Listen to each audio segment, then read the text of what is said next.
Air France Flight 072 was assigned the VOR DME approach to runway 22 at Fa'a International Airport. It was nighttime and the weather conditions were clear. The airplane was in configuration for landing on a stabilized approach with a normal descent path and had minimal deviations from the approach airspeed of 149 knots. The autopilot was disconnected and the auto throttles were engaged. At the missed approach point, since a continued flight path had not been programmed, the airplane automation commanded a go-around. The autopilot was not engaged, so the airplane's pitch was not changed. However, the auto throttles were commanded to full forward thrust. The increase in thrust caused the airplane to begin a slight climb. It also caused the airspeed to increase significantly to 189 knots before the pilots responded and pulled the throttles back to idle. Because they had not disengaged the auto throttle system, and the system was attempting to maintain go-around thrust, the pilot had to hold the throttles at idle. The throttles were continuing to try to increase the thrust, but the pilot's effort to restrain them prevented the thrust increase from occurring.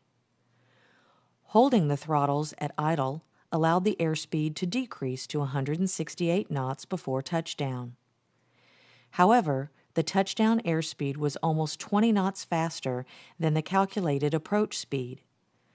Coupled with the interruption in the airplane's descent path, this caused the airplane to touch down approximately 3,000 feet down the runway. Around the time of touchdown, the number one throttle slipped from the pilot's hand and was commanded to full forward thrust by the auto throttles. The pilots did not notice the number one throttle's position and moved the other three engines into reverse thrust. The airplane continues to slow down. However, the number one engine was still at full forward thrust. As a result, the airplane began to veer to the right and exited the runway approximately 10,300 feet down the runway and came to a stop in the lagoon just off the side of the runway. As part of the certification process of any airplane model, the landing performance of the airplane is determined. The landing distance itself is defined as the distance required over the ground from an altitude of 50 feet to a full stop on the runway. For distance determination purposes, the 50-foot point is defined to occur over the end of the runway, so the touchdown point will necessarily be further down the runway. Dedicated flight testing is performed to determine the actual landing distances for a range of airplane weights, up to the maximum allowed landing weight. A heavier weight requires higher approach and landing speeds, and consequently a longer runway. Landing distance determination does not include consideration of the incremental performance improvement provided by the use of reverse thrust. Testing determines the maximum performance capability of the airplane on a dry, smooth, hard-surfaced runway. In airline service for a normal approach, the airplane will be stable on a 3-degree glide slope at a speed appropriate for the airplane weight. The crew will attempt to touch down in the first 1,500 to 2,000 feet of the runway. Following touchdown, activation of brakes, wing spoilers, and thrust reversers allow the airplane to be brought to a stop. Available runways do not generally require that the maximum performance capabilities of the airplane be exercised on most landings. However, to avoid excessive distance requirements, regulations require that operational distances are not longer than 167% of the established actual landing distance. This is referred to as the factored landing distance. Operationally, this means that the available runway surface must be long enough to accommodate the factored distance required. The airplane must land and come to a full stop on the available runway surface within the factored distance. If the runway is wet, an additional factor of 15% of the required runway length increases the runway surface that must be available for landing. In other words, a wet runway needs to be 15% longer than a dry runway. If the airplane is field length limited when the runway is dry, landing weight needs to be reduced until the required wet runway distance is not longer than the length of the available runway. For a runway that is more slippery, such as a runway covered with wet snow or ice, There are no specific requirements for stopping performance, even though the runway surface is more slippery and produces degraded stopping performance compared to a surface that is simply wet. It has been recognized that the regulatory required factored field lengths may not be adequate when a runway is contaminated or slippery.